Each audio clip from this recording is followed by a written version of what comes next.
మనం చక్కగా ఒక టైటిల్ పెట్టేసేయచ్చు, అత్యాచార ఆంధ్రప్రదేశ్.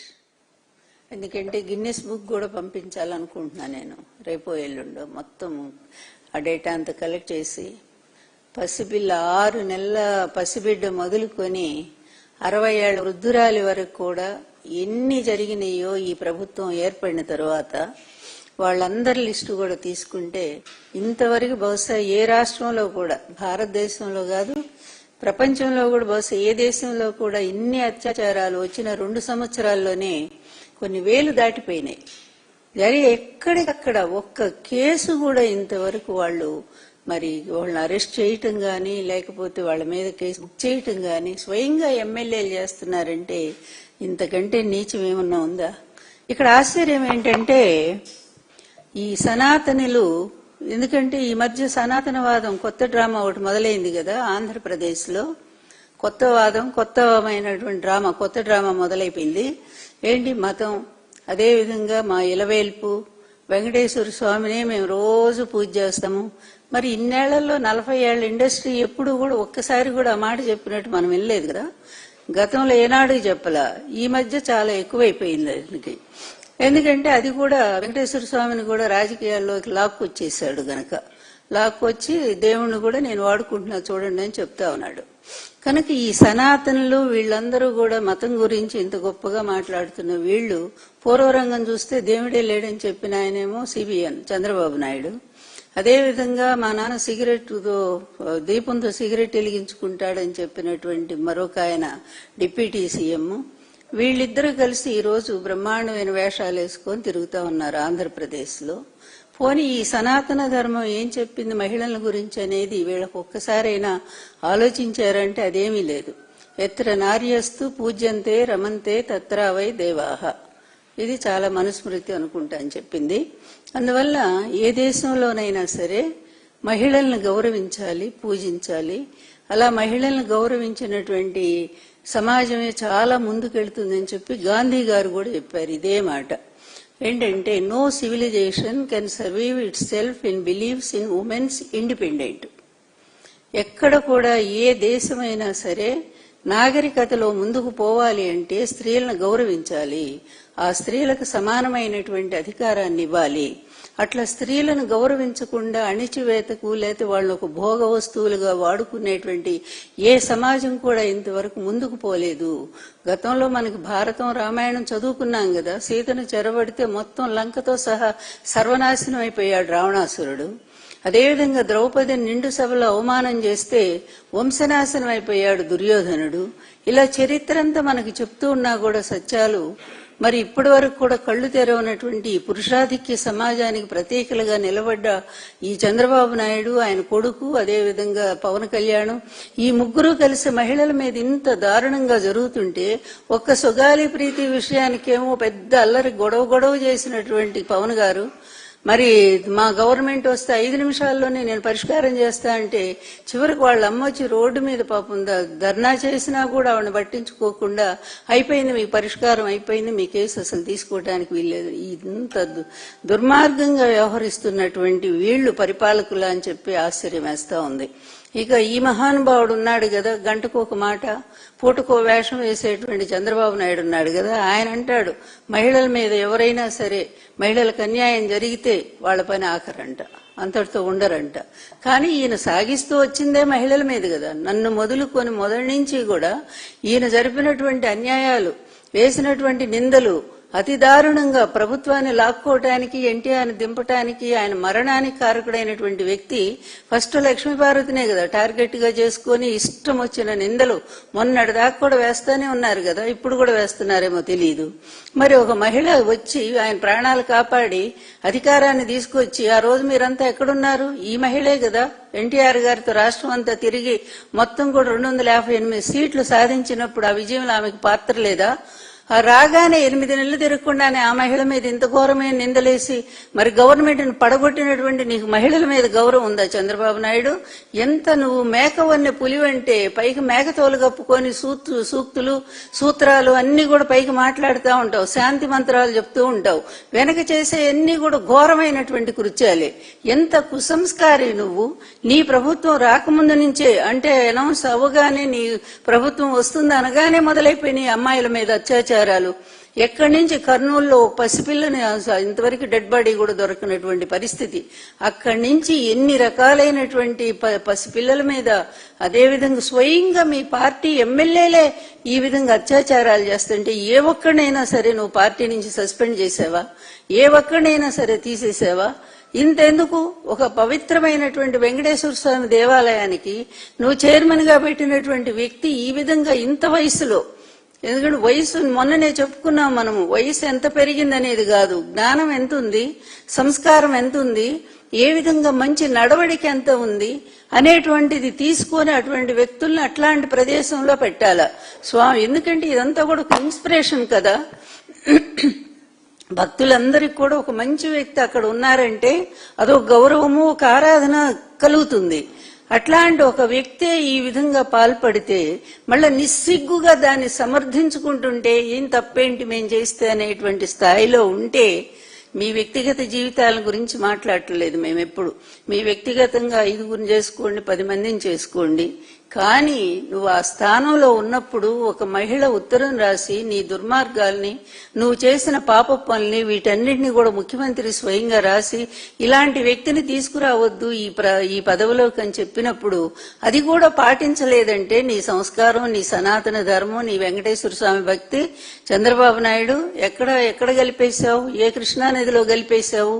అంటే ప్రతిదీ రాజకీయమేనా? అడుగడుగునా కూడా ఈ విధంగా దేవుడితో కూడా నువ్వు ఆటలాడుతూనే ఉంటావా? లడ్డు వ్యవహారం చూసాం, ఇప్పటిదాకా ఎన్ని నాటకాలు ఆడావో. తీరా సుప్రీంకోర్టు 2 సార్లు మొట్టికాయలు ముట్టినా సిగ్గులేదే నీకు? ఇంత కూడా సిగ్గు రాదు కూడా అసలు. ఎందుకంటే నువ్వు మనిషివి అయితే కదా. ఇక పాలకుడు అని చెప్పుకోవటానికి నిజంగా మాకైతే ఆ మాట కూడా మేము అంగీకరించలేము. నిజమైన పరిపాలన, మహిళలకు నిజంగా న్యాయం జరిగిందంటే అది ఒక్కసారి ఆలోచించి చూడండి. జగన్ గారి ప్రభుత్వంలో నిజంగానే మహిళలకు ఆయన అందించినటువంటి ఆసరా గాని, చేయూత గాని, లేకపోతే ఇళ్ల పట్టాలు గాని, ఇంకా అన్ని ప్రతి పథకంలో కూడా మహిళలకు 60% ప్రతి దాంట్లో కూడా నామినేటెడ్ పోస్టుల్లో కూడా మహిళలకు స్థానం కల్పించి వాళ్ళ గౌరవాన్ని నిలబెట్టినటువంటి ఏకైక నాయకుడు ఎవరయ్యా? జగన్మోహన్ రెడ్డి గారు.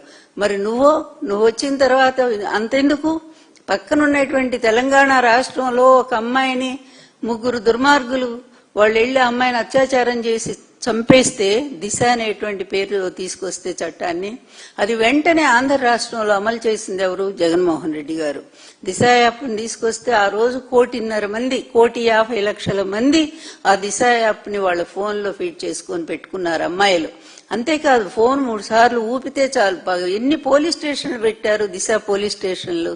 మరి ఆ పోలీస్ స్టేషన్కి ఒక్కసారి ఫోన్ నుంచి చాలు, ఒక రింగ్ వస్తే చాలు, అలా కదిలిస్తే చాలు, వెంటనే పోలీసు స్టేషన్లో మెసేజ్ వచ్చేస్తుంది. రాగానే ఆ దగ్గరలో ఉండే పోలీసులు వెంటనే పోతారు. అలా అనేక సార్లు అమ్మాయిలను రక్షించారు కదా. ఇలాంటివన్నీ నీకు ఎట్లా తెలుసు? అసలు నీకు అవి తెలియటం కాదు, నీ బుర్ర కూడా ఎక్కువ. ఎందుకంటే ఎంతసేపు ప్రతిదాన్ని కూడా నీ ఖాతాలో వేసుకోవటం నీకు అలవాటు కదా, చోరీ చేయటం నీ అలవాటు కదా, దొంగతనం అనేది నీకు అలవాటు కదా. జగన్ గారు చేసిన ప్రతి మంచి పని కూడా నువ్వు ఆ క్రెడిట్ అంతా నీ దాంట్లో నీ ఖాతాలో వేసుకోవటం. ఇప్పుడు నీ కొడుకు కూడా అట్లాగే తయారయ్యాడు. వాడు నేను చేశానని చెప్పుకుంటా ఉన్నాడు. ఇంతకంటే సిగ్గుమాలినటువంటి పాలకులు ఎక్కడైనా ఉన్నారా? దేశ చరిత్రలోని ఒక సిగ్గుమాలిన వాడివి.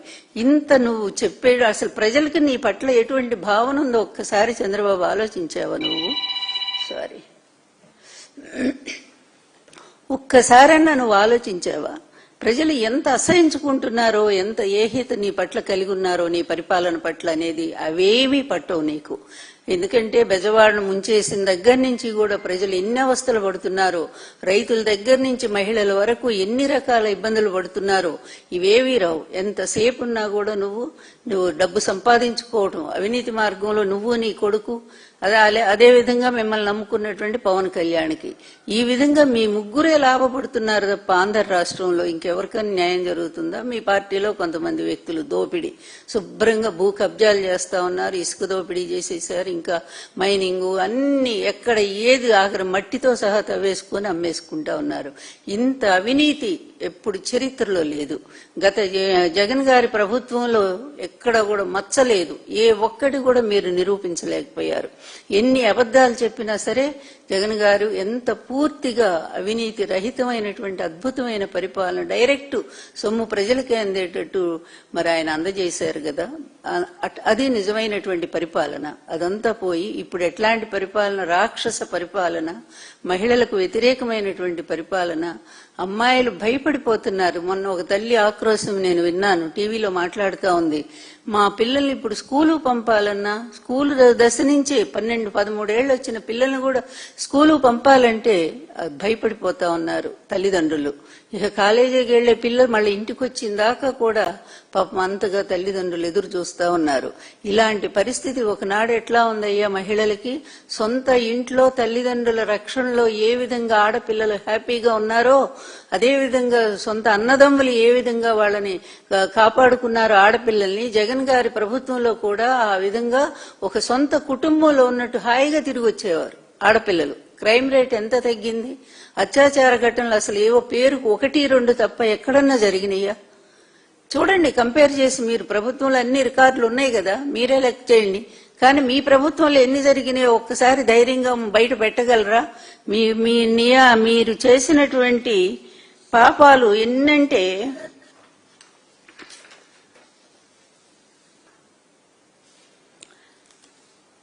ఇందులో మీ జనసేన, మీ పొత్తులో ఉన్న పార్టీ కూడా అందులో భాగస్వామి అయింది. ఇందులో కూడా భాగస్వామి అయింది. సంతోషం.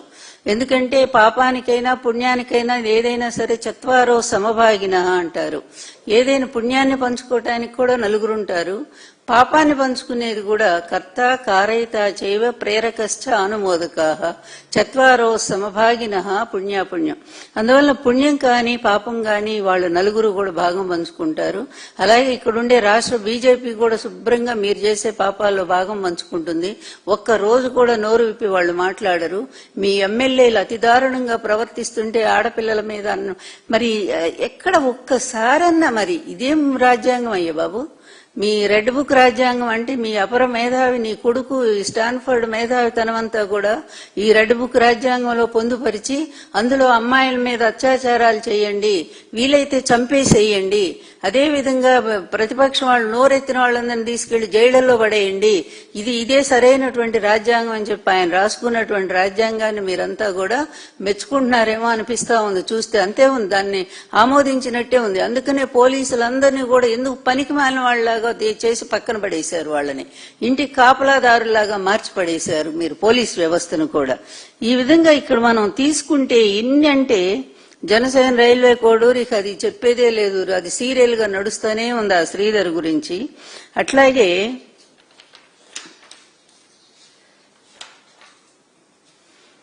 9/2/2025 జనసేన నేత కిరణ్ రాయల్ లైంగిక వేధింపులు డేట్స్ తో సహా ఇస్తా ఉన్నాం మేము. తర్వాత ఎమ్మెల్యే నసీర్ వెకిలి చేష్టలు 3/8/2025 కోనేటి ఆదిమూలం వీడియోతో పోలీసులు మహిళ ఫిర్యాదు చేసింది. 5వ తారీఖు 5/9/2024 అద్భుతమైనటువంటి మీ పరిపాలనలో ఎన్ని గొప్ప పనులు జరిగినాయో అందులో మీ ఎమ్మెల్యేలు ఎంత పాపం మంచి బుద్ధితో ప్రవర్తించారు. దళిత మహిళా వియోపై టీడీపీ నేత లైంగిక వేధింపులు 22/7/2025 కేజీవీపీలో సీటు ఇప్పిస్తానంటూ ఒంటరి మహిళకు లైంగికమైన వేధింపులు 21/7/2025 జాబ్ కోసం కమిట్మెంట్ ఇవ్వనున్న టీడీపీ కార్యకర్త ఉద్యోగం సరికది 21/7/25 తర్వాత యువతి మీద టీడీపీ కార్యకర్త లైంగిక దాడి 3/7/2025 యువతిని మోసం చేసిన కేసులో టీడీపీ నేత తనయుడు అది బలవంతంగా అరెస్ట్ చేశారు. అసలు చేయకపోతే వాళ్ళ అమ్మాయి తల్లిదండ్రులు కోర్టుకు వెళ్తామని చెప్పి వాళ్ళు నిరసనకు దిగేసరికి తప్పనిసరి కేసు పెట్టారు. అంతేగాని అతనేం అరెస్ట్ చేయలేదు. ప్రేమ పేరుతో టీడీపీ ఎమ్మెల్యే వాసు అనుచరుడి మోసం 15/6/2025. దళిత మైనర్ బాలిక మీద 6 నెలలుగా టీడీపీ కార్యకర్తల అత్యాచారం. అందులో ఏ ఒక్కడన్నా అరెస్ట్ చేశారండి? 5/6/2025 అమ్మాయి గర్భవతి అయింది పాపం. నిజంగా ఆ పిల్ల ఏమైందో కూడా ఇప్పుడు తెలియట్లేదు. ఇంత దారుణాలు. 7 ఏళ్ల బాలిక మీద టీడీపీ కార్యకర్త అఘాయిత్యం. పల్నాడు జిల్లాలో అంగన్వాడీ కార్యకర్తకు టీడీపీ నేత లైంగిక వేధింపులు 6/4/2025. అనిత నియోజకవర్గంలో మహిళల దుస్తులు చింపి టీడీపీ నేతలు దాడి చేసి ఆమెను రోడ్డు మీద నడిపించారు 31/6/2024. విద్యార్థుల వాష్ రూమ్లో సీక్రెట్ కెమెరాలు 38/2024. పక్క మీదకు వస్తే బిల్లులు చేస్తారన్న టీడీపీ నేత 30/9/2024. బాలికను గర్భవతిని చేసిన టీడీపీ కార్యకర్త 5/1/2025. 4 ఏళ్ల చిన్నారి బాలుడి మీద లైంగిక దాడి, చిన్న బాబు మీద, మగపిల్లల మీద కూడా. పలాసలో 2 విద్యార్థులపై టీడీపీ కుటుంబాలకు చెందిన యువకుల గ్యాంగు రేపు 19/10/2024.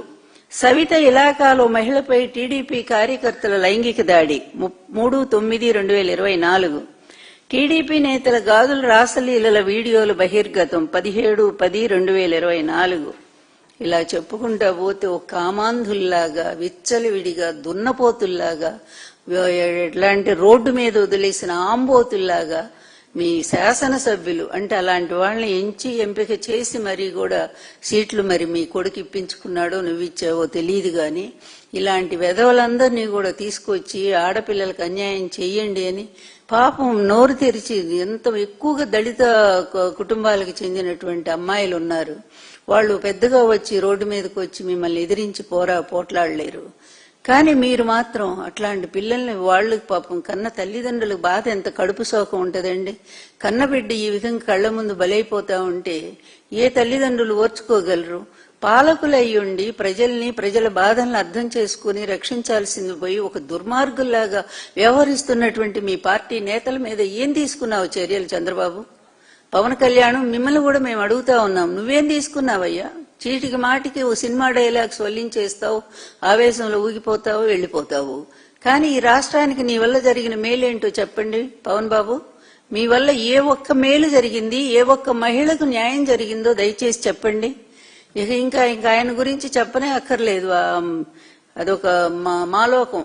ఆ మాలోకాన్ని తీసుకొచ్చి రేపు మా మీద ఆంధ్రప్రదేశ్ ప్రజల మీద రుద్దటానికి ప్రయత్నం చేస్తారు.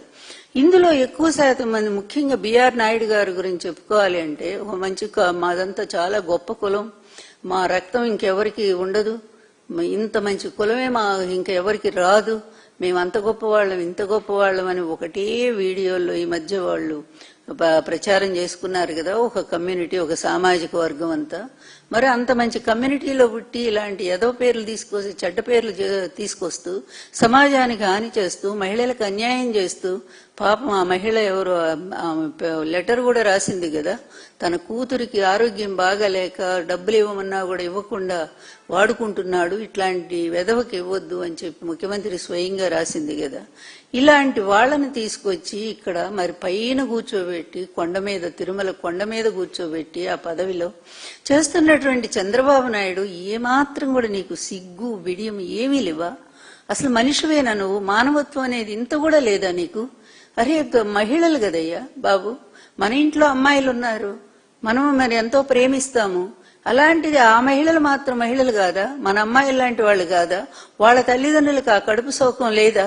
ఇంతమంది మహిళలకు అన్యాయం చేసిన దుర్మార్గులు నువ్వు నడివీధిలో పట్టుకొని అక్కడ సజ్జనార్ గారు ఎట్లా చంపి పడేశాడో అలా చేసి ఉంటే నీకు ఎంత మంచి పేరు వచ్చి ఉండేది.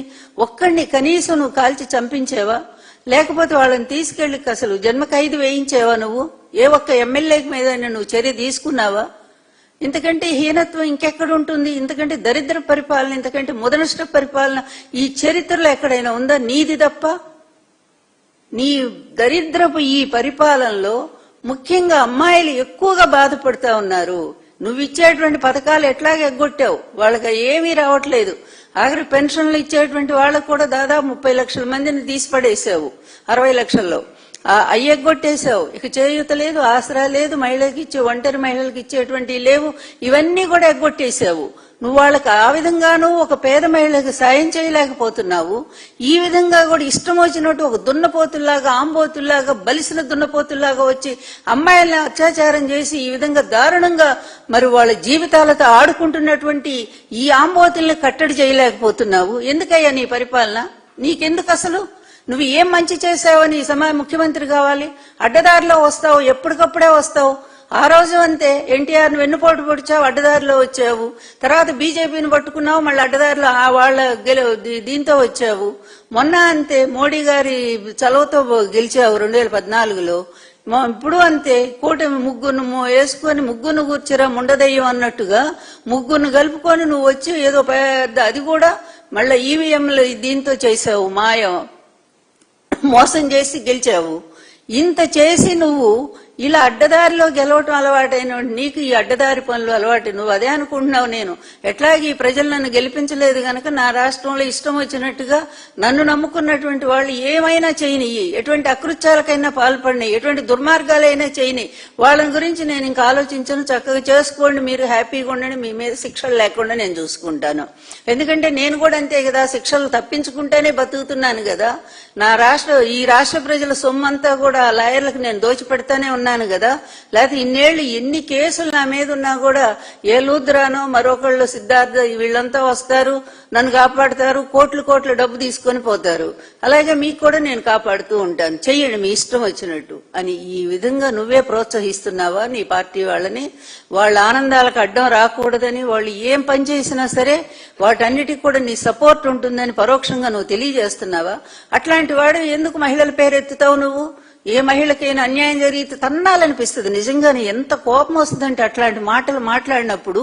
ఇట్లాంటి పిచ్చి మాటలు ఎవరు మాట్లాడినా కూడా నాకే కాదు, వినేటువంటి ప్రతి ఒక్కళ్ళకు కూడా బాధ కలుగుతుంది. ఇట్లాంటి పిచ్చి మాటలు ఎందుకు మాట్లాడుతున్నారు వీళ్ళు అని చెప్పి.